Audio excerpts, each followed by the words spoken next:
Utazi. I represent the good people of Enugu North Central District of Enugu State. President, I start without wasting time on the issue they raised here, transparency and accountability. Mr. President, I want to say that the 8th Senate acquitted itself in ensuring that long-standing anti-corruption bills that spent over 14 years that couldn't be passed were all passed in the 8th Senate. That's a very, very commendable job we've done. For us in the 9th Senate here, Mr. President, I will still feel that the process of corruption that was passed before we closed has not been signed and is still lingering. It's very, very important that we do it. As we are talking now, Mr. President, I want to alert the National Assembly that the mutual evaluation by the Financial Action Task Force, a global agency that oversees the anti-corruption fight world over, that in the country, as I'm speaking, trying to evaluate Nigeria so that we qualify to become a member of the Financial Action Task Force. This has been elusive. Since 1999, we come back with democracy in this country. Nigeria has been making spirited efforts to get that. And we did much the last session because we tried to get things on board. While we were trying to do that, we faced a suspension and we came out of it.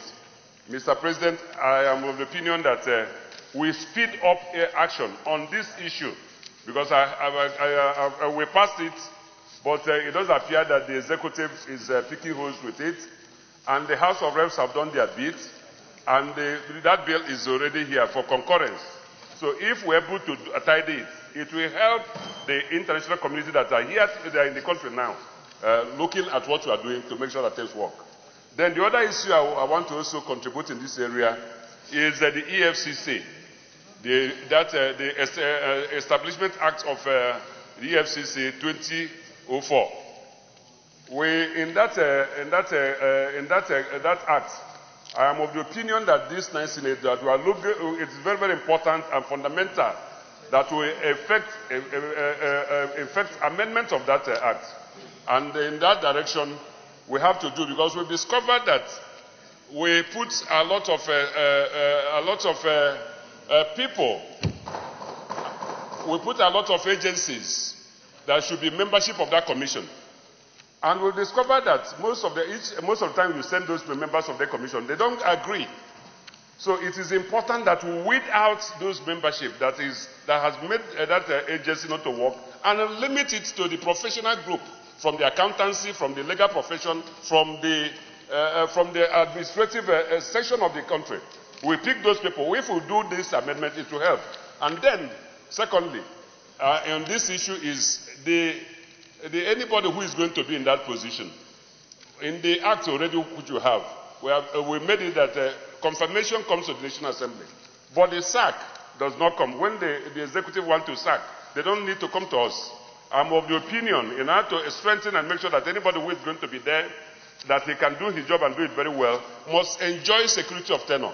And that security of tenure is that if the Senate will confirm, if he's also going to be booted out, let the Senate also know. These are some of the things we are going to look into this issue. Then the other issue that I'm saying I want to also look into in this agenda that is before us here is the oversight function. Mr. President, you know that the oversight function is at the heart of legislative activity in any part of the world. And part of our job here is that while the public is complaining that so much is given to the National Assembly, in actual fact, the answer is that we don't have enough. And because if we don't have enough, we have enough budgetary provisions for us for oversight. Many people will just be here visiting the MDAs in Abuja and not more. And we know that the problem is not in the MDAs in Abuja here. We have to go to areas where they are doing the jobs. In terms of providing for the accommodation, the transportation of our members, such has to be this. We need enough money for the National Assembly. to do the job. Because if we budget so much trillions and there's nobody that is following up with that job, the tendency is that everything will be lost on us. So in order to make sure that things work out for the country, we will do the whole budget processes. The oversight is going to is very fundamental. And then we need to make the provisions to do that. How much? So let us look into this and explain to our people. And we also use this opportunity that I'm very happy that we have a capable hand manning the media for the Senate.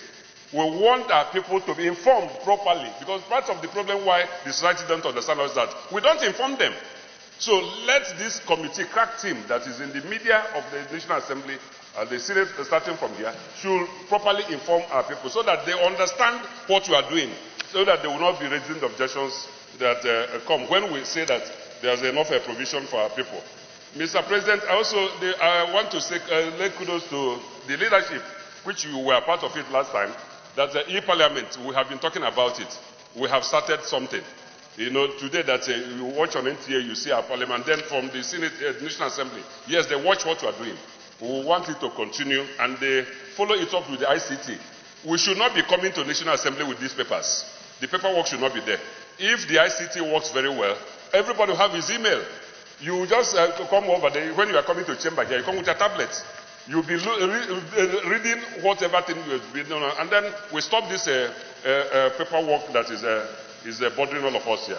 And Mr. President, the other issue I thought that is very, very important to us here is the PIB, Petroleum Industry Bill. You see, we have all the assemblies since 1999 have failed. Mr. President, the way we are properly constituted now, it will go into records and to a large extent to your personality as the most well-informed Senate President we have ever had here. There is no Senate President in this chamber, in this National Assembly since 1999, that has the capacity, they have the knowledge, they have the experience you have to be seated on that seat. So I want you, and you are the chairman of the National Assembly. We want you to use that. Round up.